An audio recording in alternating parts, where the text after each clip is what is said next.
Hi అండి. అందరికీ నమస్కారం. ఈరోజు మీకోసం 'శోభనం రాత్రి భర్త వదిలేస్తే' పార్ట్ 6 మరి కథలోకి వెళ్తే ఉదయం 6 గంటలు. మేఘన ఎప్పట్లాగే వంటగదిలో పనులు నిమగ్నమై ఉంది. స్టవ్ మీద పాలు కాగుతున్నాయి. మరోపక్క కూరగాయలు తరుగుతుంది. అప్పుడే వంటగది గుమ్మం దగ్గర అలికిడి అయింది. మేఘన వెనక్కి తిరిగి చూసింది. అక్కడ సిద్ధార్థ్ నిలబడి ఉన్నాడు. అతనెప్పుడు వేసుకునే ఖరీదైన బిజినెస్ సూట్లో లేడు. ఒక సాధారణ ట్రాక్ ప్యాంటు, టీషర్ట్ వేసుకుని ఎంతో సింపుల్గా ఉన్నాడు. అతని ముఖంలో ఒక చిన్న చిరునవ్వు. గుడ్ మార్నింగ్ మేఘన అన్నాడు మెల్లగా లోపలికి అడుగు పెడుతూ. మేఘన ఆశ్చర్యపోయింది. గుడ్ మార్నింగ్ అండి. ఏంటి ఇంత ఉదయాన్నే లేచారు? కాఫీ కావాలా? 5 నిమిషాల్లో ఇస్తాను అంటూ కంగారు పడింది. వద్దు మేఘన, రోజు నువ్వు నాకు కాఫీ ఇస్తున్నావు కదా, ఈరోజు నేను నీకు కాఫీ చేసి ఇద్దామని వచ్చాను అంటూ స్టవ్ దగ్గరకు వెళ్ళాడు సిద్ధార్థం. మేఘనకి ఏం మాట్లాడాలో అర్థం కాలేదు. సూర్యవంశీ గ్రూప్ సీఈఓ, 100 కోట్ల సామ్రాజ్యానికి అధిపతి అయిన సిద్ధార్థం వంటగదిలోకి వచ్చి తన కోసం కాఫీ చేస్తాండం ఆమెకు నమ్మశకంగా అనిపించలేదు. అదేంటండి, మీకెందుకు ఆ శ్రమ, నేను చేస్తానులేండి అని అతన్ని ఆబ్బోయింది. సిద్ధార్థ్ ఆమె వైపు చూసి ఎంతో ప్రేమగా, శ్రమ కాదు మేఘన, ఇది నా ఇష్టం. నీ కష్టంలో పాలు పంచుకునే అర్హత నాకు లేకపోయినా కనీసం నీ అలసటను తీర్చే ఒక కాఫీ ఇచ్చే అవకాశమైనా ఇవ్వు అని అన్నాడు. ఆ మాటలోని గాఢతకు మేఘన మౌనంగా ఉండిపోయింది. సిద్ధార్థ్ స్వయంగా పాలు డికాషన్ కలిపి 2 కప్పుల కాఫీ తీసుకుని ఒక కప్పును ఆమెకు అందించాడు. ఇద్దరు వంటగది కానుకొని ఉన్న చిన్న బాల్కనీలోకి వెళ్ళారు. ఉదయపు చల్లటి గాలి, చేతిలో వేడి కాఫీ, పక్కనే ప్రాణంగా ప్రేమించే భర్త. మేఘన మనసులో ఎన్నో ఏళ్ల నుంచి గూడు కట్టుకున్న కల నిజమవుతున్నట్టు అనిపించింది. కానీ మన రెస్టారెంట్లో జరిగిన సంఘటన ఆమెను ఇంకా భయపెడుతూనే ఉంది. మళ్ళీ దగ్గరైతే ఎక్కడ మళ్ళీ దూరంగా నెట్టేస్తాడో అన్న భయం. కాఫీ ఎలా ఉంది అడిగాడు సిద్ధార్థం. చాలా బాగుందండి అని చిన్నగా నవ్వింది మేఘన. ఆ నవ్వు చూసి సిద్ధార్థ్ మనసు గాల్లో తేలిపోయింది. థ్యాంక్ యూ అన్నట్టు, ఈరోజు ఫౌండేషన్లో మెడికల్ క్యాంప్ ఉంది కదా, ఏర్పాట్లన్నీ పూర్తయ్యాయా అని అడిగాడు. మేఘన కొద్దిగా ఆందోళనగా ముఖం పెట్టి, అదే చూసుకుంటున్నానండి. 20 మంది డాక్టర్లు కావాల్సి ఉంది. కానీ వాళ్లకు వేరే ఎమర్జెన్సీ రావటం వల్ల కేవలం 5గురే వస్తామని చెప్పారు. ఆశ్రమం చుట్టుపక్కల మురికి వాళ్ళ నుంచి సుమారు 1000 మంది పేదలు వస్తున్నారు. 5గురు డాక్టర్లతో వాళ్ళందరికీ వైద్య పరీక్షలు చేయటం కష్టం. ఏం చేయాలో అర్థం కావటం లేదు అని తన టెన్షన్ బయటపెట్టింది. సిద్ధార్థం భుజం మీద నెమ్మదిగా చేయి వేశాడు. టెన్షన్ పడకు మేఘన, ఆ ప్రాబ్లం నేను సాల్వ్ చేస్తాను. నువ్వు ధైర్యంగా ఫౌండేషన్కి బయలుదేరు అని చెప్పి తన గదిలోకి వెళ్ళిపోయాడు. ఆయన ఎలా సాల్వ్ చేస్తాడు అని మేఘన ఆలోచనలో పడింది. ఉదయం 9 గంటలకు మేఘన సూర్యవంశీ ఫౌండేషన్కి చేరుకుంది. అక్కడ అప్పటికే వందలాది మంది పేదవాళ్ళు క్యూ లైన్లో నిలబడి ఉన్నారు.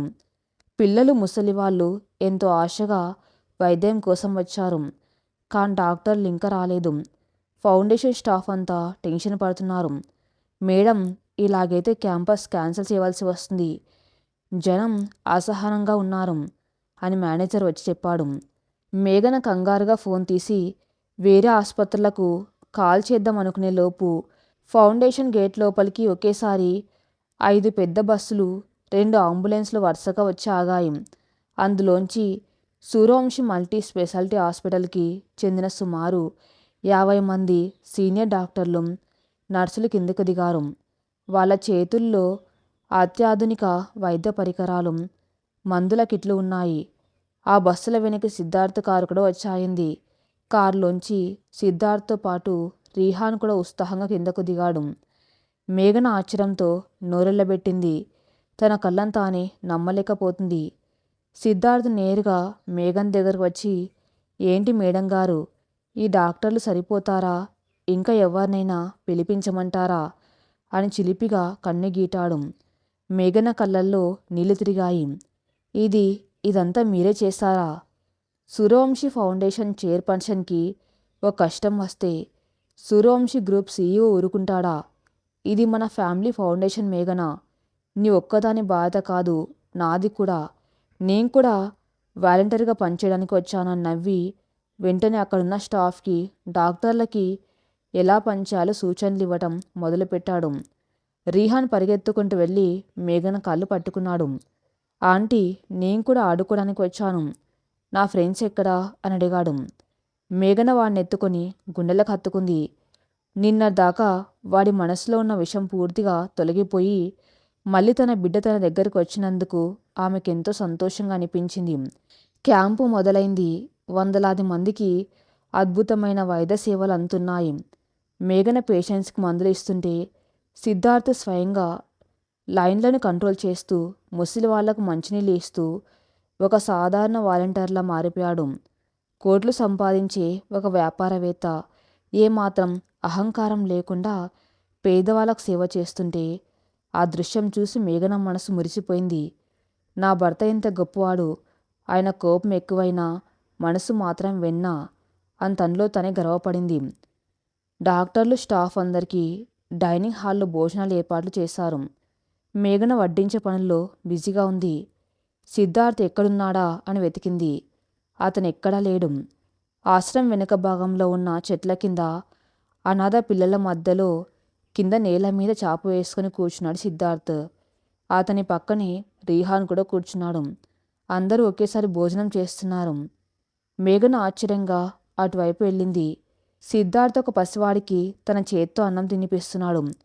రీహాన్ పక్కనున్న వాళ్ళతో జోకులు వేస్తూ నవ్వుతున్నాడు. మీరు ఇక్కడ కింద కూర్చున్నారేంటి? లోపల టేబుల్స్ ఉన్నాయి కదా అంది మేఘన. సిద్ధార్థ్ నవ్వి, లోపలేముంది మేఘన, ఈ పిల్లలతో కలిసి తింటుంటే ఉన్న ఆనందం ముందు ఏ 5 స్టార్ హోటల్ భోజనమైనా తక్కువే. అవును, నీకెందుకింత టైం పట్టింది? ఆకలేస్తుంది, కూర్చో అంటూ తన పక్కన చోటు చూపించాడు. మేఘన ఎప్పుడు సిద్ధార్థ్ని ఇంత ఫ్రీగా, ఇంత సంతోషంగా చూడలేదు. శృతి మరణం తర్వాత అతను ఎప్పుడో గంభీరమైన ముసుగులో ఉండేవాడు. కానీ ఈరోజు అతనిలోని చిన్న పిల్లాడు బయటకు వచ్చాడు. ఆమె సంతోషంగా అతని పక్కన కింద కూర్చుని భోజనం చేయటం మొదలుపెట్టింది. అప్పుడు ఒక చిన్న పిల్లాడు సిద్ధార్థ్ని చూసి అమాయకంగా అడిగాడు, అంకుల్, నువ్వు మేఘనాక్కకి ఏమవుతావు? నువ్వు కూడా ఇక్కడే ఉంటావా? ఈ ప్రశ్నకు మేఘన ఉలిక్కిపడింది. మొన్న వరుణ్ అడిగిన ప్రశ్నలకు సిద్ధార్థ్ ఇచ్చిన సమాధానం ఆమె గుర్తొచ్చింది. భయంతో ఆమె చేతిలో ముద్ద అక్కడ ఆగిపోయింది.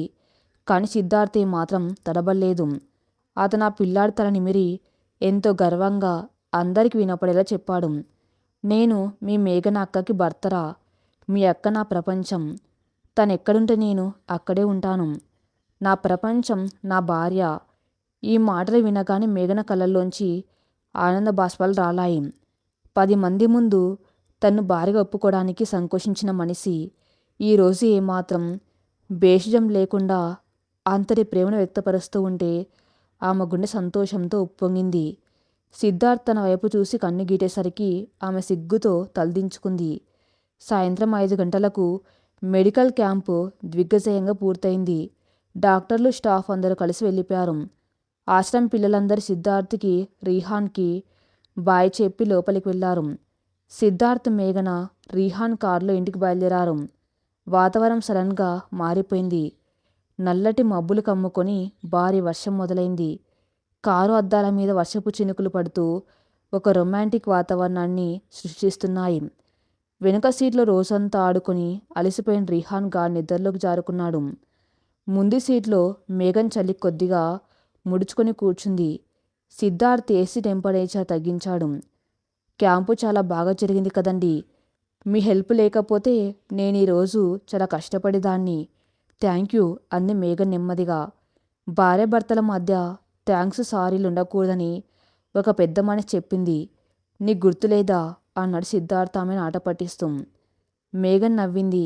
సరే, ఇంకెప్పుడు చెప్పనులేండి. మేఘన, సిద్ధార్థ్ గొంతులో ఇప్పుడు ఒక రకమైన గాంభీర్యం, నిజాయితీ ఉన్నాయి.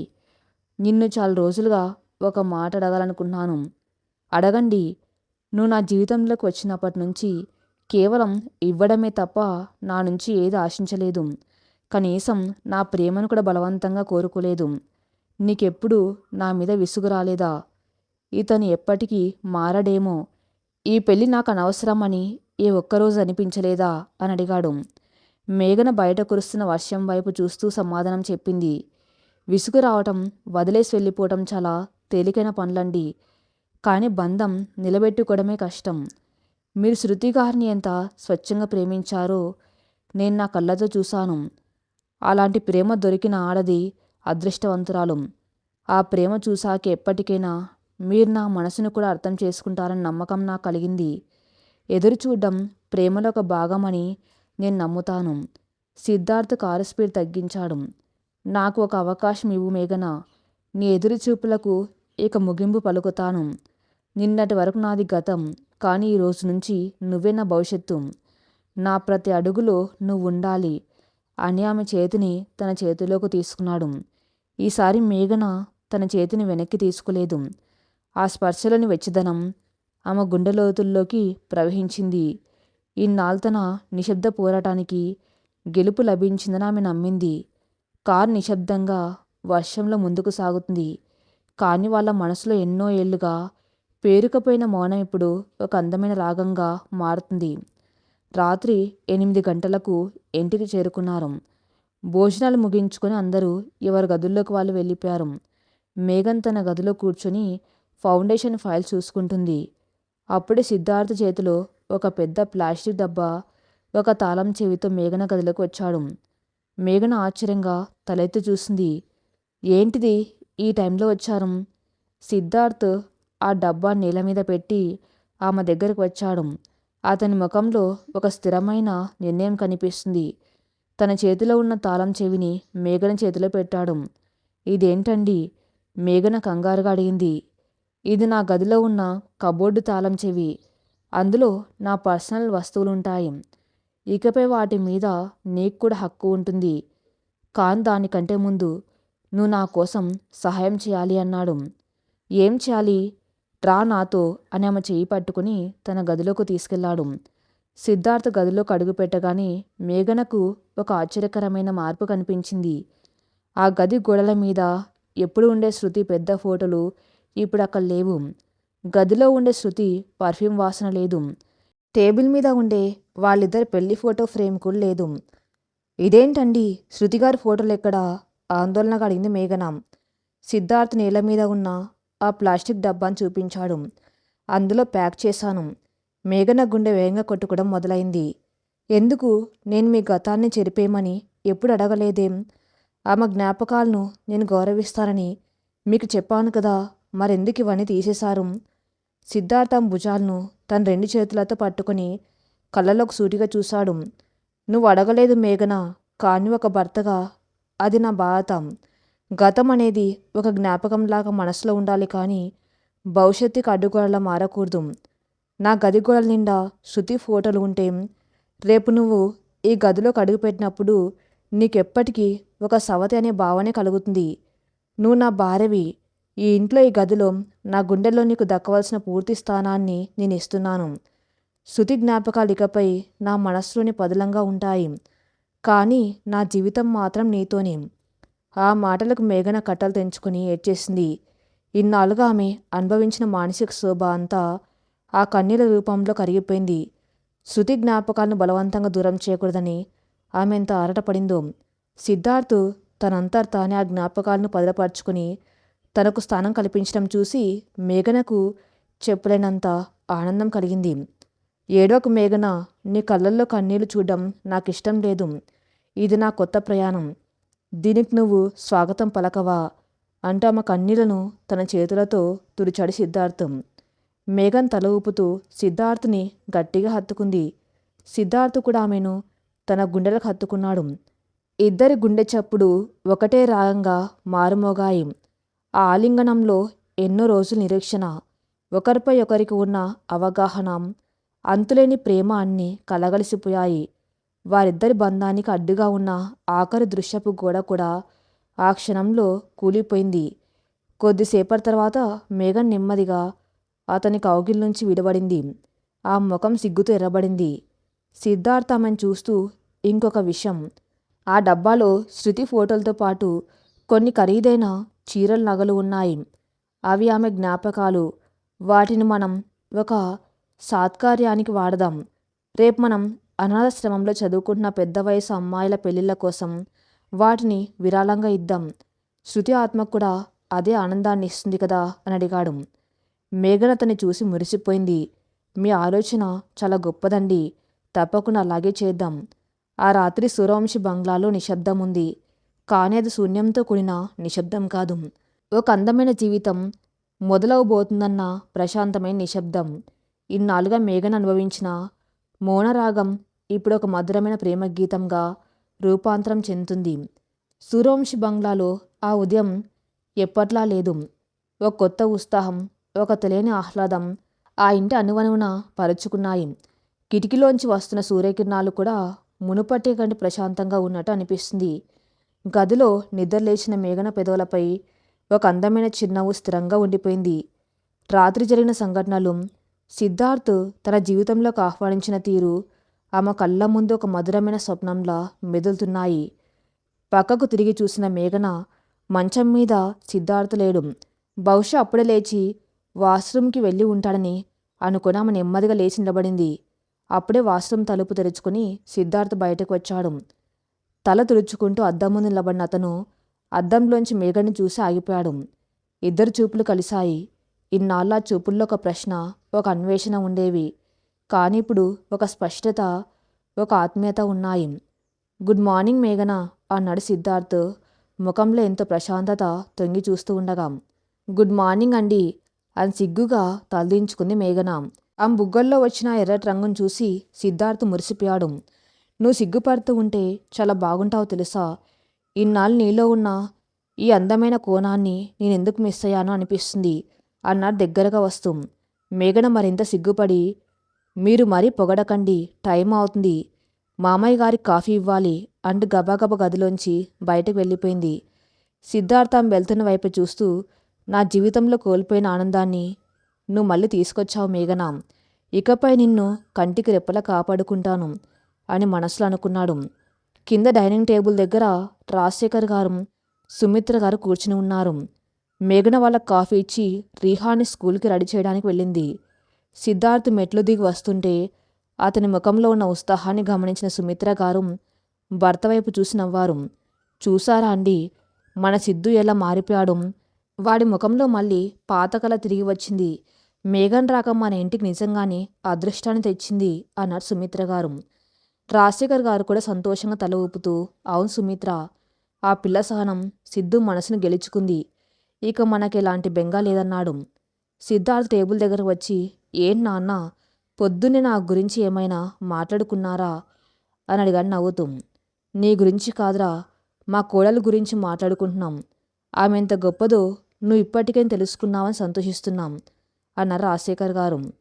సిద్ధార్థ్ నవ్వి, నిజమే నాన్న, మేఘన్ లాంటి అమ్మాయి భార్యగా దొరకటం నా అదృష్టం. అన్నట్టు ఈరోజు ఉదయం నేను ఆఫీస్ కొంచెం లేటుగా వెళ్తాను. మేఘన్తో కలిసి ఫౌండేషన్కి వెళ్ళాలి, ఒక చిన్న పని ఉంది అని చెప్పాడు. ఉదయం 10 గంటలకు సిద్ధార్థ్ మేఘన కలిసి సూర్యవంశి ఫౌండేషన్కి చేరుకున్నారు. కార్ డిక్కీలోంచి సిద్ధార్థ్ స్వయంగా 2 పెద్ద బాక్సులను తీశాడు. అందులో శృతి వాడిన ఖరీదైన పట్టుచీరలు, కొన్ని బంగారం, వజ్రాల ఆభరణాలు ఉన్నాయి. ఫౌండేషన్ మేనేజర్ వాళ్ళకి స్వాగతం పలికారు. Good morning sir. Good morning madam. Manager గారు, వచ్చే నెలలో మన ఆశ్రమంలో ఉంటున్న 5 పెద్ద వయసు అమ్మాయిలకు పెళ్ళిళ్ళు నిశ్చయించాం కదా. వాళ్ళకు కావలసిన పెళ్లి పట్టు చీరలు, నగలు నా భార్య తరపున, నా కుటుంబం తరపున బహుమతిగా ఇవ్వాలనుకుంటున్నాము. ఇవిగోండి అంటా బాక్సులను టేబుల్ మీద పెట్టాడు సిద్ధార్థ్. మేఘన ముందుకొచ్చి ఆ బాక్సులను తెరిచింది. అందులో ఉన్న చీరలు, నగలు చూసి మేనేజర్ ఆశ్చర్యపోయాడు. మేడం, ఇవి చాలా ఖరీదైనవి కదా. మన ఆశ్రమం పిల్లలకు ఇంత పెద్ద బహుమతి ఇస్తున్నారంటే వాళ్ళు నిజంగా అదృష్టవంతులు అని అన్నాడు. ఖరీదు ముఖ్యం కాదు మేనేజర్ గారు, ఆ చీరలకు ఉన్న సెంటిమెంట్ ముఖ్యం. అనాథలైన పిల్లలు రేపు తమ పెళ్లిపీటల మీద కూర్చున్నప్పుడు వాళ్ళకు అమ్మా నాన్న లేరన్న లోటు కనిపించకూడదు. ఈ చీరలు వాళ్లకు ఒక తల్లి ఆశీర్వాదంలా రక్షణగా ఉంటాయని చెప్పింది మేఘన. ఆ మాటల్లో శృతి పట్ల ఉన్న గౌరవం స్పష్టంగా తెలుస్తుంది. సిద్ధార్థ ఆమె వైపు గర్వంగా చూశాడు. గతాన్ని ఇంత హుందాగా ఇంత పవిత్రంగా వీడుకోలు పలకటం బహుశా మేఘనకి సాధ్యమని అతనికి అనిపించింది. శృతి ఆత్మ ఎక్కడున్నా మేఘన్ చేసిన ఈ పనికి సంతోషిస్తుందని తను మనసారా నమ్మాడు. సరిగ్గా అదే సమయానికి అటువైపుగా వస్తున్న నందిని ఈ దృశ్యాన్ని చూసింది. ఆమె ఫౌండేషన్లో బోర్డు మెంబర్స్ని కలిసి మేఘన మీద ఏదైనా కొత్త కుట్ర పన్నుదామని వచ్చింది. కానీ అక్కడ సిద్ధార్థ్ మేఘన కలిసి ఉండటం, ఆ బాక్సులను విరాళంగా ఇవ్వటం చూసి ఆమె రక్తం మరిగిపోయింది. వాళ్ళిద్దరూ ఒకరినొకరు ఎంతగా అర్థం చేసుకున్నారో, వాళ్ళ కళ్ళల్లో ఉన్న ప్రేమ ఎంత స్వచ్ఛంగా ఉందో చూసిన నందినికి పిచ్చెక్కినంత పనైంది. సిద్ధు ఆ పల్లెటూరి పిల్లను భార్యగా అంగీకరించాడాం. శృతి వస్తువులను కూడా ఆమె చేతుల మీదుగా దానం చేస్తున్నాడంటే ఇక సిద్ధు మనసులోంచి శృతి స్థానాన్ని మేఘన పూర్తిగా ఆక్రమించేసిందన్నమాట. ఇది నేను జరగనివ్వను అని పళ్ళు కొరుక్కుంటూ కోపంగా అక్కడి నుంచి వెళ్ళిపోయింది. ఆమె వెళ్ళటం మేఘన కంట పడింది. నందిని చూపుల్లో ఉన్న ఆ ద్వేషం మేఘనకి ఒక అపాయ సూచికలా అనిపించింది. ఏమైంది మేఘన, అలా చూస్తున్నావు? సిద్ధార్థ్ అడిగాడు. ఏం లేదండి, నందిని వచ్చినట్టుంది, మనల్ని చూసి వెళ్ళిపోయింది అని చెప్పింది. సిద్ధార్థ్ ముఖం సీరియస్ అయింది. ఆమె గురించి నువ్వు ఆలోచించకు మేఘన, ఆమె నా నీడను కూడా తాకలేదు. ఇక నా వ్యాపార వ్యవహారాల్లోకి వాళ్ళని రానివ్వకూడదని మా నాన్నగారితో నేను ఇప్పటికే చెప్పాను. మనకిలాంటి సమస్య లేదు అని ఆమెకు ధైర్యం చెప్పాడు. కానీ మేఘన మనసులో మాత్రం ఏదో ఒక మూల సన్నటి భయం. పామును కొట్టి వదిలేస్తే అది పగతో మళ్ళీ కాటేయడానికి వస్తుందని అంటారు. నందిని సైలెంట్గా ఉండదు, ఏదో ఒక పెద్ద ప్రమాదం పొంచి ఉంది అని ఆ మనసు హెచ్చరిస్తూనే ఉంది. విశ్వనాథ్ బంగ్లాలో నందిని ఒక పిచ్చిదానిలా అరుస్తుంది. డాడీ, మన ప్లాన్స్ అన్నీ ఫ్లాప్ అయ్యాయి. సిద్ధు ఆ మేఘన్ను పూర్తిగా దగ్గరపాడు. ఇవాళ వాళ్ళిద్దరు కలిసి శృతి వస్తువులను అనాథలకు దానం చేస్తుంటే చూశాను. వాళ్ళిద్దరి మధ్య ఉన్న బాండింగ్ చూస్తుంటే నాకు ఏడుపు వస్తుంది. నేను సిద్ధుని కోల్పోతున్నాను డాడీ అంటూ చేతిలో ఉన్న ఫ్లవర్ వాజ్ని నేలకేసి కొట్టింది. విశ్వనాథ్ ఎంతో కూల్గా సిగరెట్ తాగుతూ, కోపం మనిషి ఆలోచనలను చంపేస్తుంది నందిని. రిలాక్స్, మనం ఆడేది పిల్లల ఆట కాదు, ఒక 2000 కోట్ల రూపాయల సామ్రాజ్యంతో చెలగాటం ఆడుతున్నాం. నువ్వు ఆ మేఘంతో డైరెక్ట్గా ఫైట్ చేసి గెలవలేవు, ఎందుకంటే ఆమె బలం సిద్ధు. కానీ నేను సిద్ధు బలాన్ని దెబ్బతీస్తాను అన్నాడు ఎంతో కుట్లంగా. నందిని ఆసక్తిగా తండ్రి వైపు చూసింది. అంటే సూర్యవంశీ గ్రూప్ ఈ మధ్యనే హైదరాబాద్ శివర్లలో ఒక 500 ఎకరాల భూమిని కొనుగోలు చేసింది. అక్కడ ఒక మెగా ఐటీ పార్క్ నిర్మించాలని రాజశేఖర్ ప్లాన్. ఆ ప్రాజెక్టు విలువ సుమారు 3000 కోట్లు. ఆ భూమికి సంబంధించిన పేపర్స్ అన్నీ క్లియర్గానే ఉన్నాయి. కానీ ఆ భూమికి అసలైన యజమాని కుటుంబంలో ఒక చిన్న పాలివాడు ఉన్నాడు. వాడికి వాట దక్కలేదని ఎప్పుడో 10 ఏళ్ల క్రితం ఒక చిన్న సివిల్ కేసు వేశాడు. ఆ విషయం సూర్యవంశీ వాళ్ళ లాయర్ సరిగ్గా గమనించలేదు. విశ్వనాథ్ ఒకసారి ఆగి కుర్చీలో ముందుకు వంగి, నేను ఆ వాటాదారుని రహస్యంగా కలిశాను. వాడికి ఒక 5 కోట్లు చేతిలో పెట్టి ఆ కేసు సంబంధించిన పవర్ ఆఫ్ అటార్నీ నా పేరు మీద రాయించుకున్నాను. ఇప్పుడు ఆ భూమి వ్యవహారం నా చేతుల్లో ఉంది. రేపు ఉదయం సూర్యవంశీ గ్రూప్ మీద పక్కా ఆధారాలతో కోర్టులో పబ్లిక్ ఇంట్రెస్ట్ లిటిగేషన్తో పాటు భూ కబ్జా కేసు ఫైల్ చేస్తున్నాను. కేవలం సివిల్ కేసు కాదు, రాజకీయంగా నాకున్న పలుకుబడిని ఉపయోగించి రాజశేఖర్ మీద, సిద్ధు మీద నాన్ బెయిలబుల్ క్రిమినల్ కేసు పెట్టిస్తున్నాను. రేపు సాయంత్రానికి సూర్యవంశీ ఐటీ పార్క్ ప్రాజెక్టుకి కోర్టు స్టే వస్తుంది. అలాగే పోలీసులు అరెస్ట్ వారెంట్ వస్తుంది. అంతన పైశాచికమైన ప్లాన్ని వివరించాడు. నందిని కళ్ళల్లో ఆనందం వెల్లివిరిసింది. Wow daddy, this is mastermind. Siddhu జైలుకు వెళ్తే సూర్యవంశీ గ్రూప్ షేర్లు పాతాళానికి పడిపోతాయి. ఆ రాజశేఖర్ అంకుల్ గుండె పగిలిపోతుంది. ఆ మేఘన ఏడుస్తూ వీధిన పడుతుంది. అప్పుడు నేను వెళ్ళి సిద్ధుకి బెయిల్ ఇప్పించి వాళ్ళ కంపెనీని నా చేతుల్లోకి తీసుకుంటాను. నా దెబ్బకు ఆ పల్లెటూరు పిల్ల పారిపోవాలి. అవును నందిని, ప్రేమతో స్నేహంతో లొంగని వాళ్ళను భయంతో అవమానంతో లొంగదీసుకోవాలి. రేపు వాళ్ళ ఇంట్లో జరిగే నాటకం ఎలా ఉంటుందో చూసి ఎంజాయ్ చేద్దాం అంటూ సిగరెట్ పొగను గాల్లోకి వదిలాడు విశ్వనాథం. మరుసటి రోజు సాయంత్రం సూర్యవంశీ బంగ్లాలో చిన్నపాటి పండగ వాతావరణం ఉంది. రాజశేఖర్ గారు, సుమిత్ర గారు తమ పెళ్లి రోజు జరుపుకుంటున్నారు. ఈసారి ఎలాంటి పెద్ద పార్టీలు, బయట వ్యక్తులు లేకుండా కేవలం కుటుంబ సభ్యుల మధ్య ఆనందంగా జరుపుకోవాలని మేఘన ప్లాన్ చేసింది. హాల్ను అందంగా పూలతో అలంకరించారు. మేఘన స్వయంగా వంటగదిలో అత్తమామలకు ఇష్టమైన వంటకాలన్నీ చేసింది. సిద్ధార్థ్ ఆఫీస్ నుంచి త్వరగా వచ్చి ఏర్పాట్లన్నీ చూసుకున్నాడు.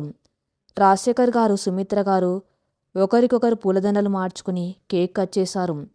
రిహాన్ చప్పట్లు కొడుతూ గంతులు వేస్తున్నాడు. సిద్ధార్థ్ తల్లిదండ్రుల ఆశీర్వాదం తీసుకున్నాడు. మేఘన కూడా వాళ్ళ పాదాలకు నమస్కరించింది. దీర్ఘ సుమంగళి భవ తల్లి, నువ్వు వచ్చాకే మా ఇంట్లో ఈ నవ్వులు, ఈ ఆనందాలు, మీరిద్దరు ఇలాగే జీవితాంతం కలిసి సంతోషంగా ఉండాలి అని రాజశేఖర్ గారు మనసారా దీవించారు.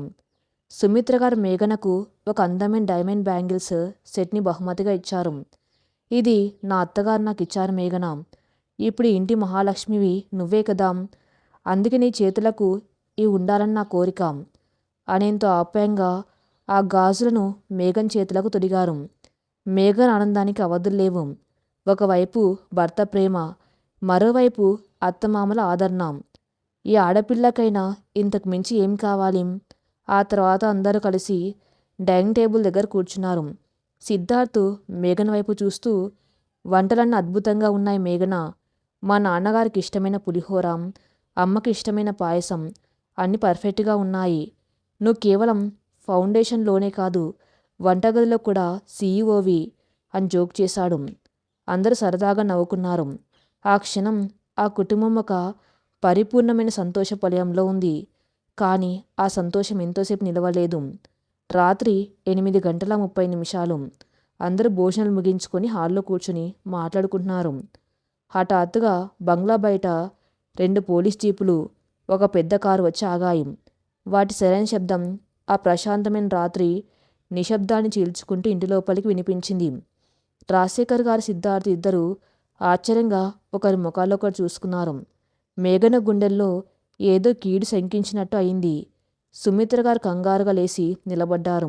ఇంటి తలుపులు తీసుకుని ఒక పోలీస్ ఇన్స్పెక్టర్, అతని వెనక 2 కానిస్టేబుల్స్, మరి కొంతమంది లాయర్లు లోపలికి అడుగుపెట్టారు. వాళ్ళ వెనకే నవ్వుతూ విశ్వనాథ్, నందిని కూడా లోపలికి వచ్చారు.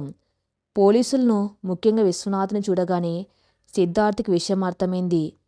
వీళ్ళు ఏదో పెద్ద స్కెచ్ వేసుకుని వచ్చారని గ్రహించాడు.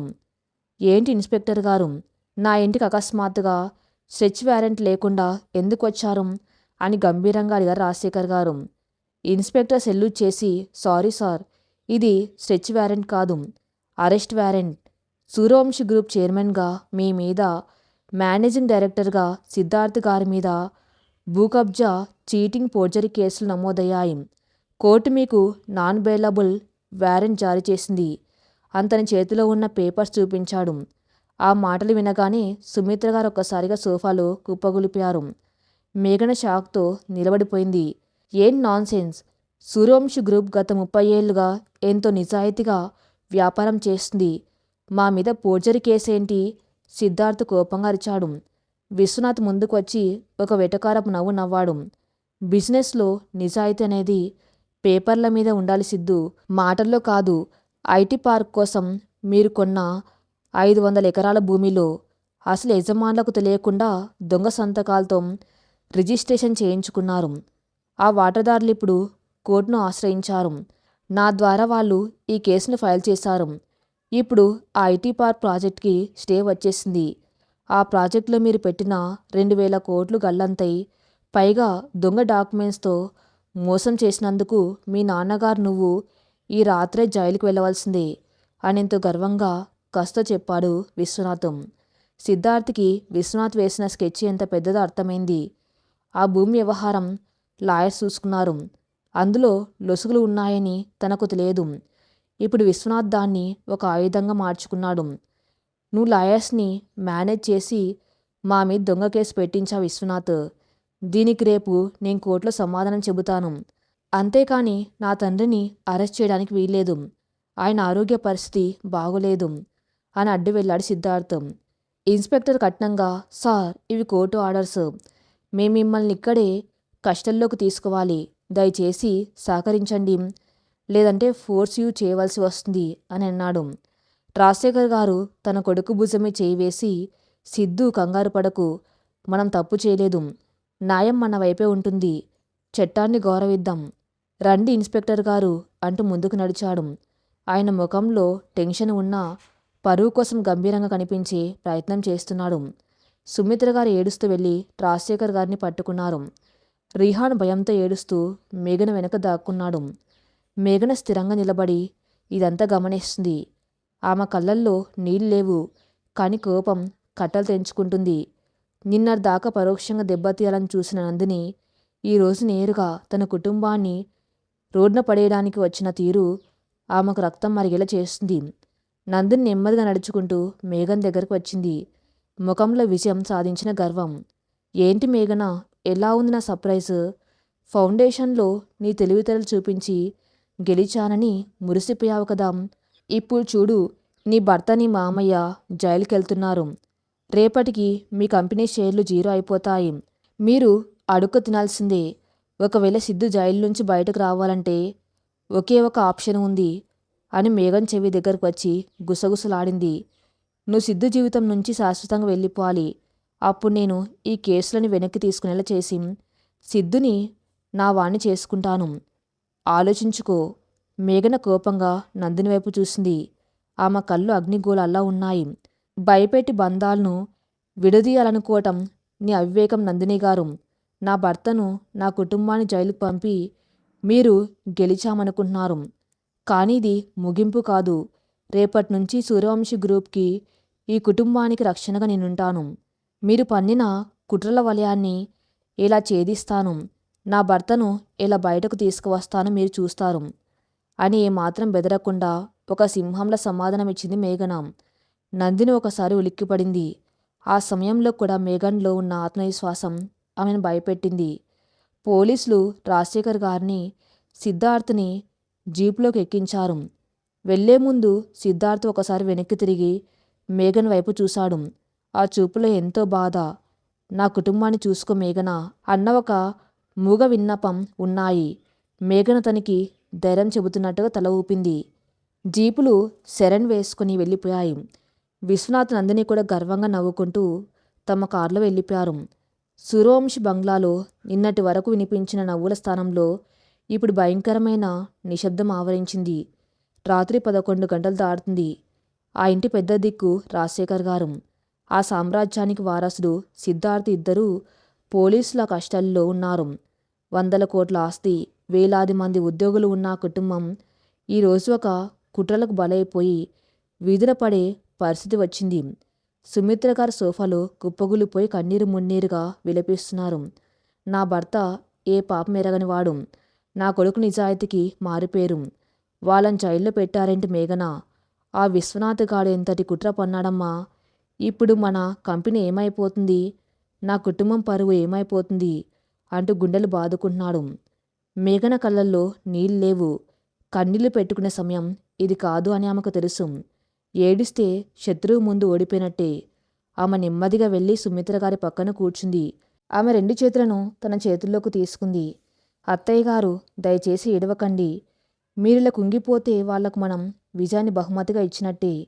మామయ్య గారు ఆయన ఇలాంటి తప్పు చేయలేదని మనకు తెలుసు కదా. నిజం ఎప్పటికైనా గెలుస్తుంది.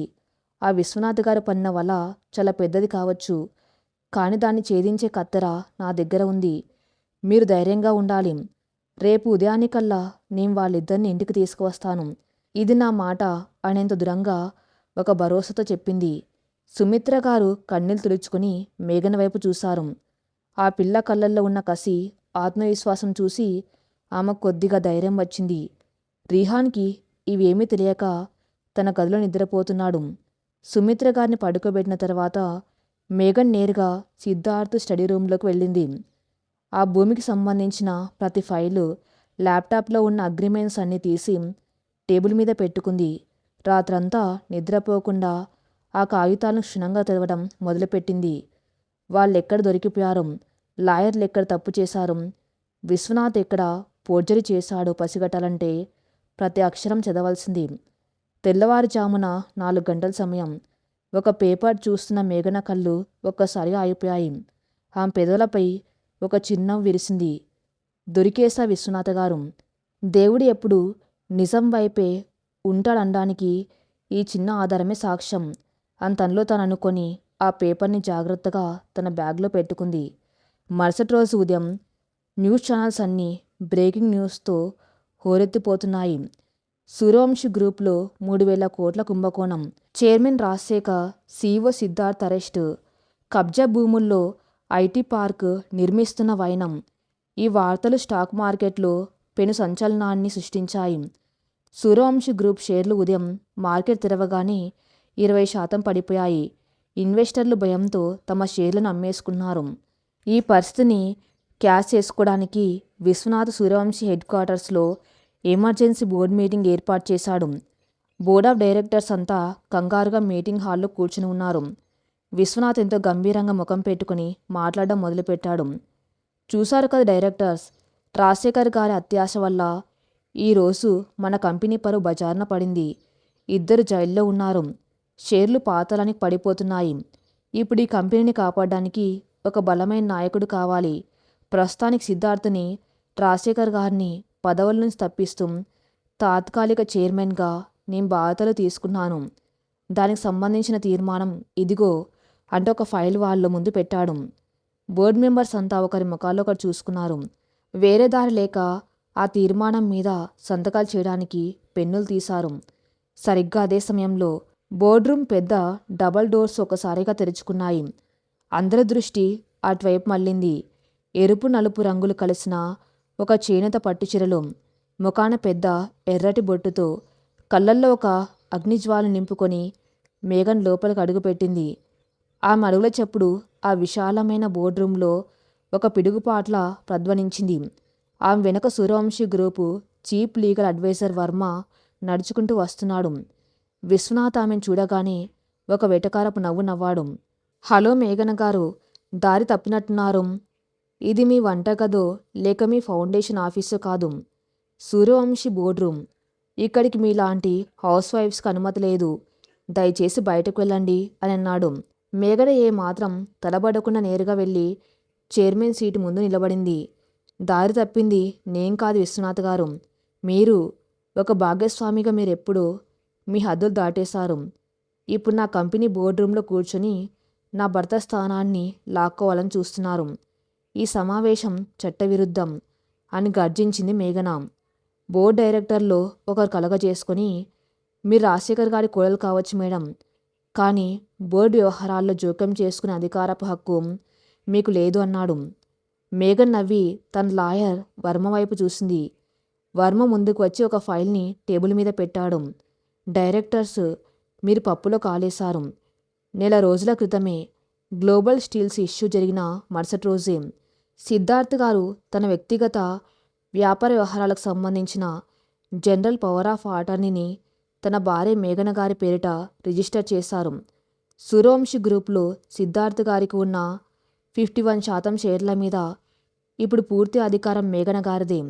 రాజశేఖర్ గారు సిద్ధార్థ్ గారు అందుబాటులో లేని ఈ సమయంలో యాక్టింగ్ మేనేజింగ్ డైరెక్టర్గా మేఘన గారే ఈ కంపెనీని నడిపిస్తారు అని వర్మ స్పష్టంగా చెప్పాడు. ఈ మాట వినగానే విశ్వనాథ్ గుండె ఆగిపోయినంత పనైంది. నందిని తండ్రికి ఫోన్ చేసి ఈ విషయం వింటుంది. ఆమెకు ఫోన్లోనే మైండ్ బ్లాక్ అయింది. సిద్ధార్థ్ మేఘన్ను ఎంతగా నమ్మాడో, ఆమె చేతిలో ఎంత పవర్ పెట్టాడో వాళ్ళకి ఇప్పుడు అర్థమైంది. మేఘన చైర్మన్ సీట్లో దర్జాగా కూర్చుంది. ఆ తీర్మానం కాపీని తీసుకుని అందరి ముందే చించి ముక్కలు చేసి గాల్లోకి విసిరేసింది. విశ్వనాథ్ గారు నా భర్త జైలుకి వెళ్ళగానే వెనక నుంచి గోడ దూకి దొంగల కంపెనీని లాక్కోవాలనుకున్నారు. కానీ సూర్యవంశి కుటుంబంలో మగవాళ్ళు జైలుకి వెళ్తే ఆడవాళ్ళు ఇంట్లో కూర్చుని ఏడవరు. రంగంలోకి దిగి సామ్రాజ్యాన్ని కాపాడుకుంటారు. మీరిప్పుడు మీ కుర్చీలోంచి లేచి బయటకు వెళ్ళవచ్చు అని కరాఖండిగా చెప్పింది.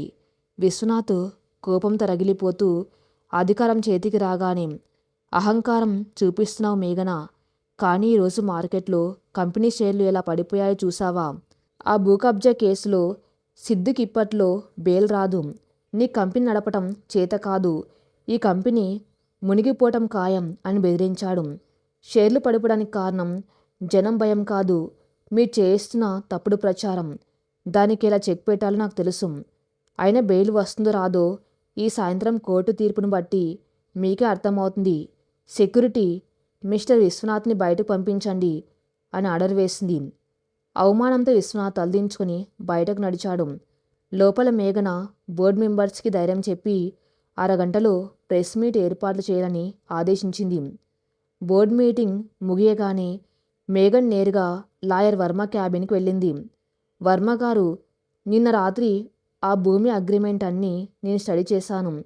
10 ఏళ్ల క్రితం ఆ వాటాదారుడు రామచంద్ర కోర్టులో వేసిన సివిల్ కేసు సంబంధించిన డాక్యుమెంట్ ఇదిగో, ఇందులో అతని సంతకం చూసారా అని ఒక పేపర్ చూపించింది. అవును మేడం, దీని ఆధారంగానే ఇప్పుడు ఆ రామచంద్ర కొడుకు సంతోష్ మన మీద ఈ పబ్లిక్ ఇంట్రెస్ట్ లిటిగేషన్ భూ కబ్జా కేసు వేశాడు. వాడికి విశ్వనాథ్ గారు సపోర్ట్ చేస్తున్నారు అన్నాడు వర్మ. ఎగ్జాక్ట్లీ, ఇక్కడే మనం కొట్టొచ్చు. విశ్వనాథ్ గారు నిన్న రాత్రి మా ఇంటికి వచ్చినప్పుడు ఆ సంతోష్ తనకు పవర్ ఆఫ్ ఆర్టర్ని రాసిచ్చాడని చెప్పాడు. ఈ కేసు ఫైల్ అయిన తేదీ ఎప్పుడు? నిన్న ఉదయం 10 గంటలకు మేడం. మేఘన్ తన బ్యాగ్లోంచి ల్యాప్టాప్ తీసి ఒక స్క్రీన్ షాట్ చూపించింది. ఇది ఇమ్మిగ్రేషన్ డిపార్ట్మెంట్ వెబ్సైట్ నుంచి రాత్రి నేను తీసిన డీటెయిల్స్. ఆ సంతోష్ అనే వ్యక్తి 2 రోజుల క్రితమే అమెరికాకు ఫ్లైట్ ఎక్కేశాడు. అతను అమెరికాలో ఉండగా నిన్న ఉదయం విశ్వనాథ్ గారికి పవర్ ఆఫ్ ఆర్టర్ని మీద సంతకం ఎలా చేశాడు? నిన్న ఉదయం కోర్టులో అతను స్వయంగా ఎలా హాజరై కేసు ఫైల్ చేశాడు? వర్మ కళ్ళు ఆశ్చర్యంతో పెద్దవయ్యాయి. మై గాడ్, అంటే ఆ డాక్యుమెంట్స్లో ఉన్నవి దొంగ సంతకాలు. సంతోష్ను అమెరికాకు పంపించేసి విశ్వనాథ్ గారు డమ్మీ మనుషులతో ఫోర్జరీ చేసి ఈ కేసు పెట్టారు. అవును వర్మగారు, తప్పు మన దగ్గర లేదు, లొసుగులు లేవు. కేవలం మనల్ని జైలుకు పంపించి టైం చూసుకొని కంపెనీని లాక్కోవడానికే విశ్వనాథ్ ఈ హైడ్రామా క్రియేట్ చేశారు. సంతోష్ ఇమ్మిగ్రేషన్ స్టాంపు ఉన్న పాస్పోర్ట్ డీటెయిల్స్, ఆ ఫ్లైట్ టికెట్ కాపీ ఇవిగో. వీటిని తీసుకొని మీరు వెంటనే హైకోర్టులో బెయిల్ పిటిషన్తో పాటు విశ్వనాథ్ మీద ఫోర్జరీ కౌంటర్ కేసు ఫైల్ చేయండి. సాయంత్రానికల్లా నా భర్త మామయ్య గారు బయటకు రావాలి అని కమాండ్ చేసింది మేఘన. వర్మ మేఘన్ తెలివితేటలకు మనసులో నమస్కరించాడు. ఎంతోమంది లాయర్లకు తట్టని పాయింట్ని ఒక రాత్రిలో కూర్చుని ఆమె ఎలా పట్టుకుందో తలుచుకుని ఆశ్చర్యపోయాడు. ఖచ్చితంగా మేడం, ఈ ఆధారాలతో 10 నిమిషాల్లో జడ్జి గారు బెయిల్ ఇస్తారు. విశ్వనాథ్ పని అయిపోయినట్లే అని ఫైల్స్ తీసుకొని కోర్టుకు బయలుదేరాడు. మధ్యాహ్నం 1 గంట సూర్యవంశీ హెడ్ క్వార్టర్స్లో ప్రెస్ కాన్ఫరెన్స్ హాల్ అంతా మీడియా వాళ్ళతో కిక్కిరిసిపోయింది. కెమెరాలు ఫ్లాష్లు మెరుస్తున్నాయి. కంపెనీ దివాళా తీయబోతుందా? సిద్ధార్థ్కి ఎన్ని ఏళ్ళు జైలు శిక్ష పడుతుంది అన్న ప్రశ్నలతో జర్నలిస్టులు సిద్ధంగా ఉన్నారు. మరి తర్వాత ఏం జరగబోతుందో నెక్స్ట్ పార్ట్లో చూద్దాం. నెక్స్ట్ పార్ట్ కోసం నా ఛానల్ని ఫాలో అవుతూనండి. Thank you for listening.